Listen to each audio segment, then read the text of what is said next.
164 কোটি টাকা মূল্যের অবৈধ সম্পদ অর্জনের অভিযোগে সাবেক আইনমন্ত্রী আনিসুল হকের বিরুদ্ধে মামলা দায়ের করেছে দুর্নীতি দমন কমিশন দুদক।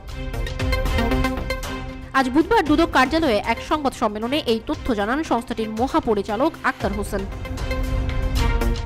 তিনি বলেন, দুদকের সমন্বিত কার্যালয় ঢাকা 1-এর উপপরিচালক মোহাম্মদ জাহাঙ্গীর আলম এই মামলা দায়ের করেছেন। আক্তার হোসেন আরও জানান, প্রজাতন্ত্রের একজন সরকারি কর্মচারী হয়ে ক্ষমতার অপব্যবহারের মাধ্যমে অবৈধ সম্পদের মালিক হয়েছেন সাবেক আইনমন্ত্রী আনিসুল হক। এছাড়া মন্ত্রণালয়ের দায়িত্ব পালনকালে বিভিন্ন সময়ে 29টি ব্যাংক হিসেবের মাধ্যমে 665 কোটি টাকা সন্দেহজনক লেনদেন করেন তিনি।